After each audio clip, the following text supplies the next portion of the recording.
الحمد لله وكفى وسلام على عباده الذين اصطفى أما بعد فأعوذ بالله من الشيطان الرجيم بسم الله الرحمن الرحيم الف لام میم ذلك الكتاب لا ريب فيه هدى للمتقين الذين يؤمنون بالغيب ويقيمون الصلاة ومما رزقناهم ينفقون صدق الله العظيم. معزز بھائیوں، دوستوں اور بزرگوں، عقل مند انسان وہ ہوتا ہے جو تجارت کرنے کے بعد اس پر سال دو سال کا عرصہ اور مدت گزرنے کے بعد اپنی تجارت کا سروے کرتا ہے.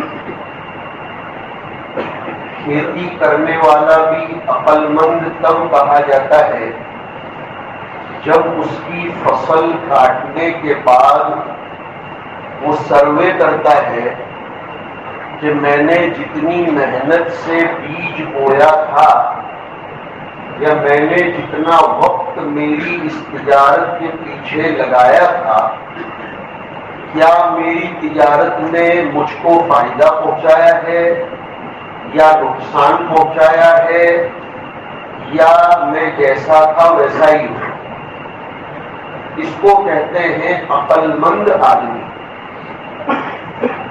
اگر کوئی شخص تجارت کرنے کے بعد وقفے وقفے سے اپنا محاسبہ اور سروے نہ کرے تو کھوٹ آئے گی، اس کو اس کا احساس نہیں ہوگا. نفع ہوگا تو اس کو وہ ہضم نہیں کر سکے گا، بلکہ مصیبت یہ ہوگی کہ وہ 100 پہ 60 کر بیٹھے. ایسے ہی یہ دنیا آخرت کے لیے اعمال کرنے کی تجارت کی منڈی اور مارکیٹ ہے. اسی لیے قرآن کریم میں اعمال کرنے کو بھی تجارت کے لفظ سے تعبیر کیا گیا ہے. قرآن ایک ایسی عجیب کتاب ہے کہ وہ انسان کے فطری وجدان کو، اس کے فطری ذوق کو، اس کے ضمیر کی پکار کو صدا اور آواز دیتا ہے. کوئی لاجیکلی یا فلسفیکلی کتاب نہیں ہے. انسان کو چونکہ تجارت کے لفظ سے مانوسیت ہے، انسان کو خرید و فروخت کے لفظ سے خاص قسم کا انس اور لگاؤ ہے، اس لیے اللہ پاک آخرت کے اعمال بجا لانے کے لیے تجارت کا لفظ جا بجا استعمال فرماتے ہیں. یا ایھا الذین آمنوا هل ادلکم علی تجارۃ، کون سی تجارت؟ پیسوں والی نہیں، تنجیکم من عذاب الیم. اور اس تجارت کی خود تفسیر قرآن نے فرمائی کہ تؤمنون باللہ ورسولہ وتجاہدون فی سبیل اللہ باموالکم وانفسکم. ایک جگہ اور فرمایا کہ ان الذین یتلون کتاب اللہ واقاموا الصلاۃ وانفقوا مما رزقناہم سرا وعلانیہ یرجون تجارۃ لن تبور. اور جن لوگوں نے اپنے فطری اور اللہ کی دی ہوئی صلاحیت کو، اللہ کی طرف سے ہر انسان کے دل میں اس کے سامنے جھکنے کا جو جذبہ ہدایت کی شکل میں دیا گیا ہے، جنہوں نے اس کو چھوڑ دیا اور اس کے بجائے انہوں نے ضلالت کو، گمراہی کو اختیار کیا، وہاں بھی قرآن کریم کہتا ہے کہ اولئک الذین اشتروا الضلالۃ بالہدی فما ربحت تجارتہم. کتنی آیتیں ہیں ہمارے اور آپ کے سامنے. تو ایسے ہی حق تعالی شانہ نے رمضان کی شکل میں ہمیں تجارت کی ایک منڈی اور مارکیٹ لگایا تھا. لوگ کرتے ہیں نا محاسبہ کہ سیزن میں ہم کو کتنا فائدہ ہوا. رمضان میں جنہوں نے سموسے کا، جنہوں نے بھجیوں کا، جنہوں نے لیمو کا، جنہوں نے فروٹ کا اور جنہوں نے کپڑوں کا جو بھی کاروبار کیا ہوگا، وہ ضرور ایک دو دن کے بعد بیٹھ کر حساب کرے گا، کرنا بھی چاہیے، بلکہ کرنا ہی چاہیے، تاکہ میں نے جو لفظ استعمال کیا نا 100 کے 60 نہ ہو، پتا چلے کہ میں نے کتنا کمایا، میرا کون سا مال کتنا بکا، تاکہ نیکسٹ ایئر میں اس پر توجہ زیادہ دے سکوں۔ تو اللہ تعالیٰ نے ہم لوگوں کو یہ مہینہ دیا تھا روزے رکھ کر آخرت کی منڈی تک ہماری اس کرنسی کو پہنچانے کا۔ اور پہلے ہی دن آیت کریمہ ہم نے پڑھی ہوگی، سنی ہوگی کہ روزے کا مقصد فرمایا لعلکم تتقون۔ اب ذرا ہم آج کی نشست میں اس کا سروے کرتے ہیں کہ روزہ بھوکا رکھنے کے لیے تو ہے نہیں، اس لیے کہ رمضان میں جتنی نعمتیں ملتی ہیں غیر رمضان میں نہیں ملتی۔ آج ہی کا واقعہ ہے کہ آج ابھی 3:30 4 بجے آنکھ کھلی اور کوئی آپ کو یہ کہے کہ بہترین سالن تیار ہے، روٹی بھی ہے، آپ کھائیے، کسی کا دل نہیں کیا ہوگا۔ لیکن کل تک ماشاءاللہ افطاری میں بھی، مغرب کے بعد بھی اور تراویح کے بعد بھی اور سحری میں بھی ہم نے خوب کھایا، ہمیں بھی چاہیے، کوئی انکار نہیں ہے۔ تو بھوکا رکھنے کے لیے تو روزہ ہے نہیں، فاقہ کشی کے لیے تو روزہ ہے نہیں، شیطان کے اور نفس کے دباؤ کو کم کرنے کے لیے، جس کو قرآن نے اپنی زبان میں کہا تقویٰ پیدا کرنے کے لیے روزہ آتا ہے۔ مقصد یہ ہے، کیا اس مقصد میں ہم کامیاب ہوئے؟ یہ پہلے ہی غور کرنا پڑے گا۔ کیا ہمارے اندر تقویٰ آیا؟ میں آپ کے اوپر فیصلہ نہ کروں، آپ میرے اوپر فیصلہ نہ کریں، یہ دھندے چھوڑ دو کہ ہم دوسروں کے بارے میں فیصلہ کریں کہ اس میں تقویٰ نہیں ہے، اس میں اللہ کا خوف نہیں ہے۔ میں اور آپ ہوتے کون ہیں کسی کے بارے میں اس طرح فیصلے کرنے والے؟ ہر آدمی اپنا فیصلہ خود کرے۔ استفتی قلبک فإنہ یفتی، کتابوں میں یوں آتا ہے، حدیث نہیں ہے، یہ ہمارے بڑوں کا قول ہے کہ اپنے دل سے پوچھ لو، دل بتائے گا کہ ہم تقوی پر کتنے آئے ہیں، قرآن شریف بتائے گا کہ ہم تقوی کی منزل پر کتنے پہنچے ہیں۔ اگر جواب پوزیٹیو آتا ہے اور ہمارے اندر تقوی ہے تو اس کا مطلب یہ ہے کہ الحمدللہ ہمارے روزے بامعنی، بامراد اور بامقصد ہیں۔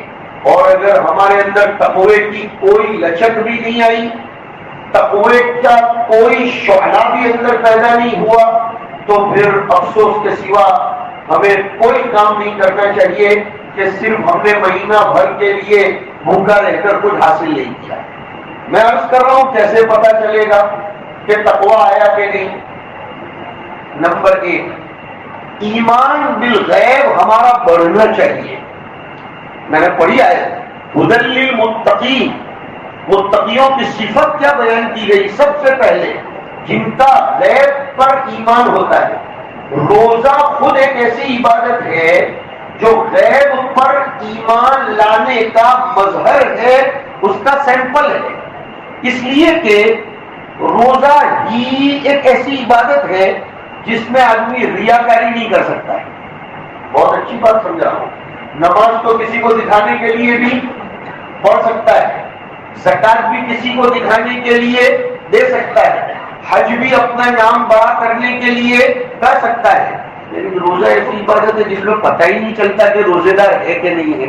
یہاں ہم لوگ ابھی بیٹھے ہوئے ہیں، کوئی کہہ سکتا ہے کہ ہمارا روزہ ہے یا نہیں ہے؟ ہم مسجد میں آتے ہیں تب سے لے کر جاتے تک تو بھوکے ہی رہتے ہیں۔ رمضان میں اور غیر رمضان میں حالت تو مسجد میں آنے کے بعد ایک جیسی ہوتی ہے۔ پتہ چلا کہ روزے میں ریاکاری کا تو کوئی دور دور تک شک شبہ ہو ہی نہیں سکتا۔ یہی وجہ محدثین نے لکھی، بہت اچھی بات سنا رہا ہوں، کہ ساری عبادتوں کا بدلہ اللہ تعالیٰ فرشتوں کے ذریعے دلوائیں گے، لیکن روزے کا بدلہ خود اللہ ہی لائے گا۔ کتنی بڑی بات ہو جائے گی، کتنی بڑی بات۔ بلکہ قرات تو حدیث شریف کی ہے، وہ انا اجزی بھی کے ساتھ ساتھ کہ وہ انا اجزا بھی، میں خود اس کا بدلہ بن جاؤں گا. اللہ جس کو مل جائے پھر اس کو کس کی ضرورت ہے. تو روزہ یہ غیب پر ایمان لانے کا مظہر ہے. ہمارے اور آپ کے اندر آج کل اس معاملے میں بھی گڑبڑ ہو رہی ہے کہ ہمارا ایمان بالغیب یہ گڑبڑ ہو رہا ہے. ابھی چند دنوں پہلے ہمارے نوجوان دھیان سے سنیں گے, کچھ لوگوں نے واٹس ایپ پر ڈالا تھا کہ فلاں کی قبر کھودی گئی تو اس میں سانپ نکلا, فلاں کی قبر میں آگ دیکھی, فلاں کی قبر میں یہ دیکھا. Totally wrong. اور میرے بھائیوں سنو, نہیں نہیں بالکل غلط خبریں ہیں یہ. کوئی فوٹو کھینچ کر کے بھیجے پھر بھی غلط خبریں, اس لیے کہ قبر کے احوال غیب کی چیزیں ہیں اور غیب کی چیزیں اللہ دنیا میں کسی کو بھی نہیں بتاتا ہے. یہ فراڈ میسج ہوتے ہیں. یہ اصل میں ہمارے ایمان کو کمزور کرنے کے لیے الگ الگ قسم کی تدبیریں اختیار کی جاتی ہیں. ہم لوگ بھولے ہیں, ہم لوگ بہت بھولے ہیں. ذرا کسی نے میسج بھیجا, وہ فلاں خبر میں یہ نکلا, ہم مان بھی لیتے ہیں. مسلمان اتنا سستا ہو گیا کہ کوئی اس کو واٹس ایپ کے میسج کے ذریعے خرید لے, کوئی اس کے ایمان کو ڈگمگا دے. ایک حدیث شریف میں آتا ہے, بخاری کی روایت میں, حضور ایک مرتبہ نماز پڑھا رہے تھے اور آپ کو قبلے کی دیوار پر جنت دکھائی گئی. ویڈیو کالنگ کیا ہوگا اللہ تعالیٰ نے, یا زوم کیا ہوگا, یا جو بھی ہوگا, اللہ تعالیٰ نے بہرحال لائیو جنت دکھائی حضور کو, اور دوسرے صحابہ کو نظر نہیں آ رہی تھی. مجھے انگلینڈ میں اسٹوڈنٹ نے یہ سوال کیا کہ مفتی صاحب, ہاؤ کین دس میٹر, یہ کیسے ہو سکتا ہے کہ حضور کین سی اٹ, حضور تو اس کو دیکھ رہے ہیں اور ہم نہیں دیکھ رہے. اللہ تعالیٰ نے میری مدد فرمائی, میں نے اس کو بہت اچھا جواب دیا کہ آج کل موبائل کی اسکرین پر لگانے کے لیے ایک اسٹیکر آتا ہے, اسکرین گارڈ آتا ہے کہ میں خود میرے موبائل کو دیکھ سکتا ہوں, پڑوس میں بیٹھنے والا نہیں دیکھ سکتا ہے کہ کیا ہے. ختم ہو گئی بات کہ حضور نے وہ گلاس حضور کے لیے اللہ نے لگا دیا کہ صرف حضور دیکھ سکتے تھے, اور کوئی یا تو وہ پاسورڈ حضور کے پاس ہوگا اور کسی کے پاس نہیں. اصل بات کیا سنانا ہے, حضور چالو نماز میں آگے بڑھتے تھے پیچھے ہٹتے تھے, آگے بڑھتے تھے پیچھے ہٹتے تھے.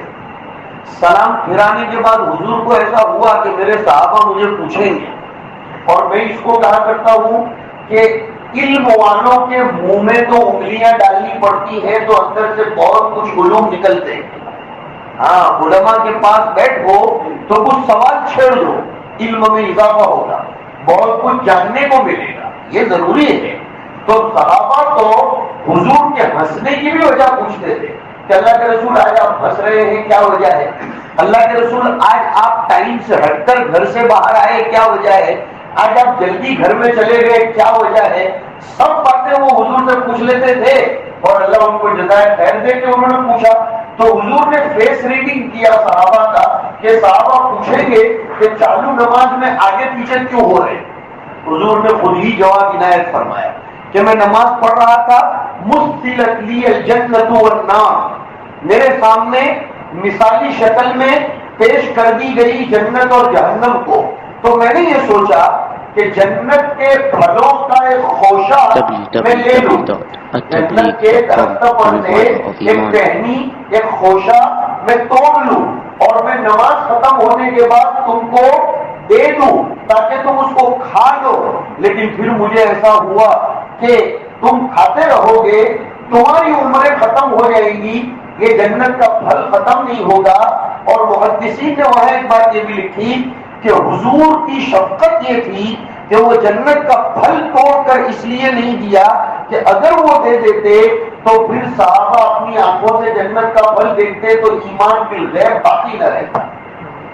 اس لیے کہ جنت غیب کی چیزیں ہیں, اور ایمان بالغیب کی بنیاد پر حضور نے مجھے اور آپ کو دیکھنے کی تمنا کا اظہار کیا تھا. یہ معلوم ہے کہ ایک مرتبہ حضور قبرستان تشریف لے گئے اور اچانک فرمانے لگے, وَدِدْتُ أَنِّي قَدْ رَأَيْتُ إِخْوَانِي, میرے دل میں یہ تمنا ہو رہی ہے کہ میں میرے بھائیوں کو دیکھوں. صحابہ کرام نے فرمایا, اللہ کے رسول اولسنا اخوانک, ہم آپ کے بھائی نہیں ہیں؟ فرمایا نہیں, انتم اصحابی, تم تو میرے دوست ہو، میرے ساتھی ہو. وہ اخوانی الذین لم یرونی، میرے بھائی تو وہ ہیں جو مجھے دیکھے بغیر ایمان لائیں گے. حضور صلی اللہ علیہ وسلم نے فرمایا لہذا ایمان بالغیب کے بارے میں ذرا بھی ہمیں تس سے بس ہونا نہیں چاہیے. کوئی کہے کہ میں نے فرشتہ دیکھ لیا، کوئی کہے کہ میں نے تو آج رات کو یہ دیکھ لیا، بیوقوف نہیں بننے کا.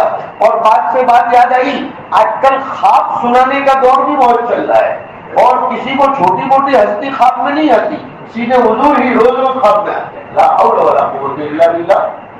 جن کو آتے ہیں وہ تو کبھی ذکر کریں گے نہیں، اس لیے کہ یہ محبت کی باتیں ہیں، یہ راز کی باتیں ہیں. محبوب کا دیدار یہ تو محبت کی دنیا کا ایک عجیب حلاوت بھرا معاملہ ہے. جھوٹ بولتے ہیں جو روز روز اس طرح کی باتیں سناتے رہتے ہیں کہ ہمیں تو یہ آیا اور ہمیں تو وہ آیا، اور ہم نے تو دیکھا کہ فلاں منڈپ کی نگرانی اور فلاں جگہ کی حفاظت حضرت ابو بکر آئے. اور تو اللہ تعالیٰ حفاظت کرنے والا نہیں ہے کہ حضرت ابو بکر کو بھیجے گا.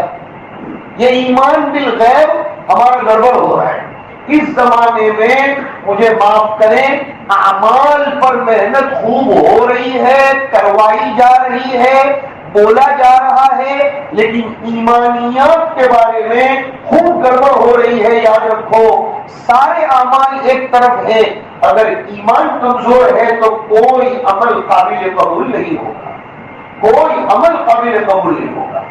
غیب کی چیزوں پر بغیر دیکھے ایمان رکھنا چاہیے. کوئی کتنا ہی بتائے، کوئی کتنی دلیلیں پیش کرے، ہم اس کو قبول نہیں کریں گے.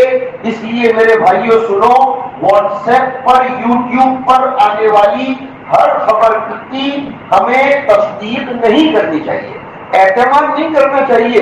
اتنا بھولے مت بنو کہ کوئی بھی یوٹیوب کھول کر دیکھ لی، کسی بھی اسپیکر کو سن لیا، کسی کو بھی مان لیا. کیا ہم اپنے پیٹ کے اور سر کے درد کے لیے کسی بھی ڈاکٹر کو پکڑ لیتے ہیں کیا؟ جواب دو. کسی بھی ڈاکٹر کے پاس چلے جاتے ہیں؟ نہیں. ہم اپنی کسی بیماری کے لیے 10 ڈاکٹروں کا مشورہ لیتے ہیں، 10 لوگوں کا مشورہ لیتے ہیں کہ کون سے ڈاکٹر سے رجوع کیا جائے. دین اتنا سستا ہے کہ کوئی بھی چلتے پھرتے یوٹیوب کو کھول کر اس سے دین لے لیا جائے. میرے بہت پیارے نوجوانوں، میرے بہت پیارے بھائیوں، دین اتنا سستا نہیں ہے. اس کے لیے مستند آتھورائز علماء کرام سے پوچھو. ہر اسپیکر کو، ٹک ٹاک پر آنے والی ہر خبر کو اللہ کے واسطے مت سنتے رہو، ورنہ وہ تمہارا ایمان بگاڑے. کوئی آدمی صبح آیورویدک دوا لے رہا ہے، دوپہر میں ایلوپیتھک لے رہا ہے اور شام میں ہومیوپیتھک لے رہا ہے. تینوں دوائیں ہیں تو برابر نا، لیکن اگر وہ صبح آیورویدک لے رہا ہے، دوپہر میں ہومیوپیتھک، شام میں ایلوپیتھک، ہوگا کیا؟ چلو مجھے بتاؤ. اس کی طبیعت میں گڑبڑ ہو جائے گی نا، اس کی طبیعت میں. تو جب ہم ہمارے جسمانی علاج کے لیے گڑبڑ نہیں کرتے، وہ ایک ڈاکٹر کو پکڑ لیتے ہیں، فیملی ڈاکٹر کو اختیار کر لیتے ہیں، تو دین کے بارے میں بیٹھے بیٹھے ہم کسی کی بھی بات کو سن لیں اور اس کے پیچھے ہو جائیں، یہ کبھی بھی نہیں ہو سکتا ہے. خاص طور پر ایسی چینلیں، ایسی ویب سائٹس جو اسلام کو کمزور کرنے کے لیے بنائی جاتی ہیں، بھلے ان ویب سائٹوں اور چینلوں کا نام اسلام اور مسلمانوں کا ہو، لیکن ہم ان کو نہیں دیکھیں گے. اس لیے کہ منافقین نے ایک بلڈنگ مسجد کے نام سے بنائی تھی، 11ویں پارے میں آیا، لیکن انہوں نے وہ مسجد کا لیبل دیا تھا مسلمانوں میں پھوٹ پیدا کرنے، اسلام کمزور کرنا تھا. تو اللہ کے رسول کو منع فرمایا گیا کہ بھلے وہ مسجد ہے لیکن وہاں کبھی بھی نماز پڑھنے مت جانا. حضور نے اس کو اٹھا دیا. تو صرف لیبل دیکھ کر، عنوان دیکھ کر ہمیں دھوکے میں آنے کی ضرورت نہیں ہے. تو تقویٰ آیا کہ نہیں آیا؟ پہلی صفت یہ ہے کہ ہمارے اندر ایمان بالغیب ہے کہ نہیں، الذین یؤمنون بالغیب.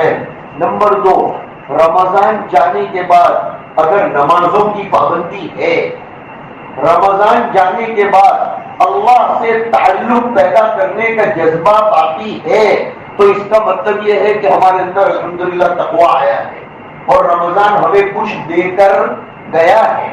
اور نمبر 3، چیریٹی ورک، ہیومینٹی، انسانیت اور کمیونٹی کے غریبوں کا خیال کرنا، وَمِمَّا رَزَقْنَاهُمْ يُنْفِقُونَ، اور ایک چوتھی چیز دوسری ایک آیت سے لاؤں، تقویٰ آیا کہ نہیں آیا وہ پتہ کب چلتا ہے جب حق اور باطل کے درمیان فرق کرنے کی ہمارے اندر صفت آ جائے۔ یا ایھا الذین آمنوا ان تتقوا اللہ یجعل لکم فرقانا، کہ ایمان والو اگر تمہارے اندر تقویٰ ہے، تم نے تقویٰ پیدا کر لیا تو اللہ تمہیں بہت بڑی صفت سے نوازے گا، وہ ہے حق و باطل کے درمیان فرق کرنے کی طاقت۔ دارالعلوم دیوبند کے محتمم تھے جنہوں نے 55 ایئرز تک دارالعلوم دیوبند چلایا، قاری محمد طیب صاحب رحمۃ اللہ علیہ، وہ فرماتے ہیں کہ قوت فرقانیہ، حق اور باطل کے درمیان فرق کرنے کی صفت، یہی ایک ایسا امتیاز، پرائیورٹی اور اسپیشلٹی ہے جس کی بنیاد پر انسان دوسرے حیوانوں سے اور دوسرے جانوروں سے الگ ہو جاتا ہے۔ اور حضرت نے اتنی پیاری بات کی تھی کہ پولیٹکس چلانا یہ انسان کا کوئی کمال نہیں ہے، آگے کی بات سنو تو سمجھ میں آئے گا قرآن کیا کہتا ہے۔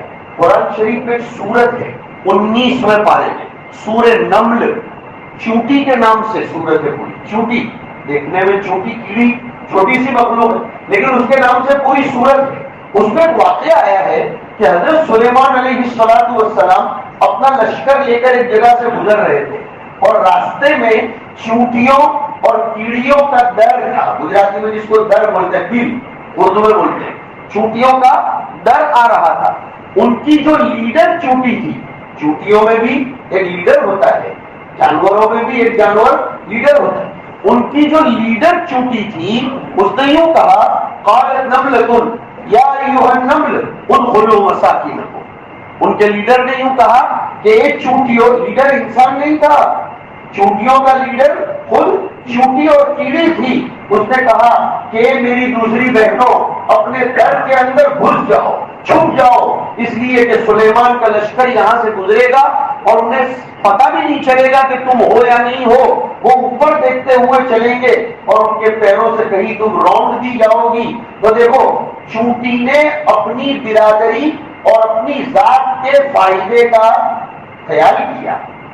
ہمارے اندر بھی یہ ہونا چاہیے کہ ہم اپنی انسانیت کو نقصان پہنچانے والے کام نہ کریں، ورنہ مرنے کے بعد تو دور کی بات ہے، کلیئر کٹ سن لو، 3 گناہ ایسے ہیں جن کا عذاب مرنے سے پہلے دنیا میں ملتا ہے، مرنے کے بعد تو سوال ہی نہیں ہے۔ ان میں سے پہلا گناہ کسی پر ظلم کرنا۔ ظلم صرف مار پھاڑ کو نہیں کہتے، ظلم کسی کے ستانے کو بھی کہتے ہیں، ظلم کسی کی مخبری کرنے کو بھی کہتے ہیں، ظلم کسی کی جاسوسی کرنے کو بھی کہتے ہیں، ظلم کسی کی کمپلینٹ کرنے، کسی کی رپورٹنگ کرنے، یا کسی پر کسی کو مسلط کر دینے، یا کسی کو کسی کے پیچھے لگا دینے، یہ سب کے سب ظلم میں آتا ہے۔ اللہ پاک ایسے لوگوں کو چھوڑتا نہیں ہے، جب تک خدا بدلہ نہیں لیتا تب تک اس کو مارتا نہیں، تب تک اس کی موت نہیں آتی۔ نمبر 2 زنا کا بدلہ مرنے سے پہلے دنیا میں مل جاتا ہے۔ اور نمبر 3 والدین کی نافرمانی، رشتہ داروں کے ساتھ بدسلوکی، رشتہ داروں کے حقوق کو توڑنا، ہمارے اندر یہ آخری چیز بھی بہت بڑھ رہی ہے۔ پیسوں نے ہمیں اتنا مست کر دیا ہے کہ اب کسی کو کسی کے ساتھ کوئی لینا دینا نہیں ہے، کیا ماموں، کیا چاچا، کیا ابا، کیا اماں، کیا بھائی، کوئی کسی کو لینا دینا نہیں ہے۔ ہر آدمی نفسا نفسی اور پیسے بنانے کے پیچھے پڑا ہے۔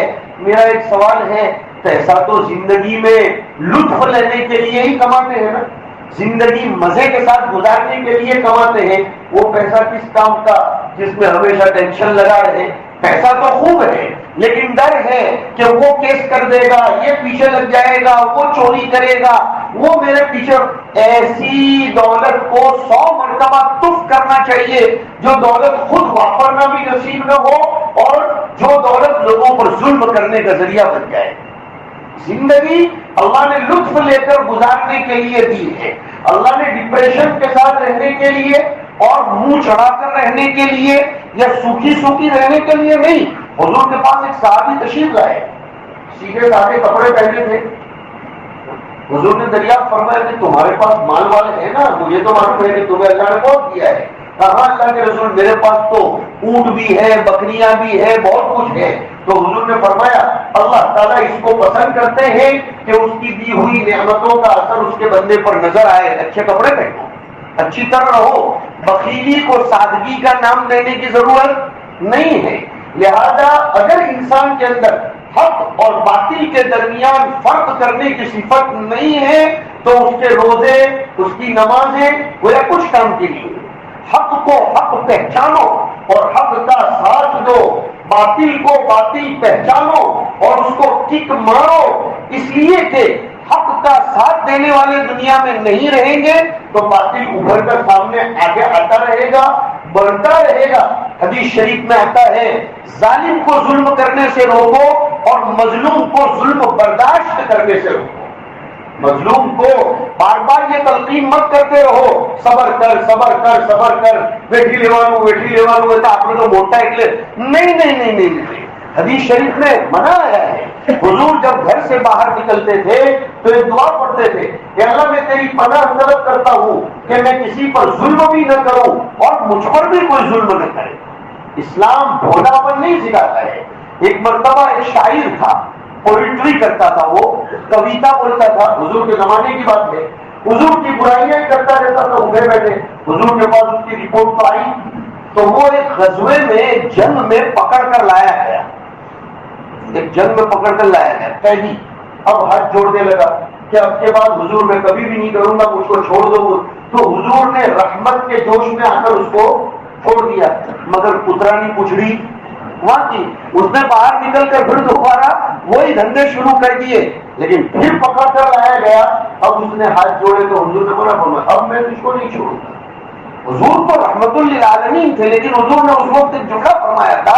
حدیث شریف میں آیا کہ حضور نے فرمایا لا یلدغ المؤمن من جحر مرتين. اس حدیث کا پس منظر یہ واقعہ ہے کہ مسلمان ایک جگہ سے ایک مرتبہ نقصان اٹھایا تو وہ دوسری مرتبہ نہیں اٹھا سکتا ہے. آپ سین مار، یہ نظریہ اسلام کا نہیں ہے. اللہ سے دعا کرنی چاہیے کہ سمجھ میں آئے ہمیں کہ حق کیا ہے اور باطل کیا ہے. ہمیں مل جل کر رشتہ داروں کے حقوق کو ادا کر کے اور اپنی اولاد کو بھی سمجھاؤ کہ رشتہ داروں کے ساتھ اچھا سلوک کیے بغیر عمر میں روزی میں برکت ہو سکتی نہیں ہے.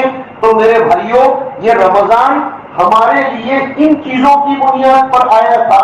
اب ہم میں سے ہر ایک دیکھ لے، جیسے کہ ہم یہاں مشین لگا کر آکسیجن لیول ماپتے ہیں، جیسے ہم اپنا بلڈ پریشر خود چیک کرتے ہیں، تو تقویٰ بھی اپنا اپنا خود ہی چیک کرو. لیکن عقیدہ والوں کی مصیبت یہ ہے، معاف کریں مجھ کو، دوسروں کو فتوے لگانے میں تو خوب آگے ہیں. دوسروں کی انی چندی برابر کریں گے اور اپنے بارے میں کوئی نہیں سوچتا کہ میں کون سے پانی میں نہا رہا ہوں. ہمارا دین کہاں جا رہا ہے؟ یہ بربادی کی نشانی ہے. اور ایسے لوگ کبھی ترقی نہیں کر سکتے. ہر آدمی اپنی زندگی دیکھے کہ میری زندگی میں اللہ کی مخلوق کے لیے کتنے نفع کے کام ہو رہے ہیں، میں مسجد سے کتنا جڑا ہوا ہوں، میرے والدین کے ساتھ کا میرا کیا معاملہ ہے، میرے رشتہ داروں کے ساتھ میرا کیا معاملہ ہے، خدا کی مخلوق میں سے کوئی مجھ سے پریشان تو نہیں ہے. میرے بھائیوں کیا جاتا ہے اگر ہمارا تھوڑا فائدہ کسی کے فائدے کے لیے قربان ہو جائے، انشاءاللہ اللہ اس کے بدلے میں ہزاروں کروڑوں درجہ فائدہ دے گا. لیکن ہم تو ایسے ہیں کہ مارو تو مارو، دارو ہی مارو ٹھیک ہے. یہ غلط مصیبت ہے. ہمیں ایک دوسرے کے لیے برداشت کرنے والا بننا چاہیے اور ظالم بھی مت بنو، مظلوم بھی مت بنو. ہمارے علماء نے تو لکھا کہ اگر میرا کسی جگہ پر حق باقی ہے تو میں یہ نہ کہہ دوں کہ میں نے معاف کر دیا. نہیں، اللہ تعالیٰ نے آپ کو بطور ہدیے کے دیا ہے. آپ کون ہوتے ہیں معاف کرنے والے؟ لیجئے اور پھر ضرورت نہ ہو تو اللہ کے راستے میں اس کو خرچ کر دیجیے. حضرت عمر رضی اللہ تعالیٰ عنہ کو حضور نے ایک مرتبہ چندہ کرنے بھیجا. حضرت عمر تشریف لے آئے چندہ کرنے کے بعد، یہ مسلم شریف کی روایت ہے، تو حضور نے ان کو کچھ ہدیہ عنایت فرمایا. حضرت عمر نے فرمایا انما عملت لابتغاء وجه اللہ تعالی، کہ اللہ کے رسول میں نے تو اللہ کو راضی کرنے کے لیے یہ محنت کی. تو حضور نے فرمایا تو نے مانگا نہیں تھا، میں اپنی خوشی سے دے رہا ہوں، اس کو قبول کر لے، اور اگر تجھے ضرورت نہیں ہے تو اللہ کے راستے میں خرچ کر دے. لہذا ہر آدمی اپنی اپنی فکر کرنے والا بنے. دوسروں کے لیے مفتی بننے کی ہمیں ضرورت نہیں ہے. ہم اپنی زندگی کا محاسبہ کریں. اللہ تبارک و تعالی ہمیں روزے کے ان مقاصد میں کامیاب فرمائے, ہمارے اندر تقوی کی صفت پیدا فرمائے.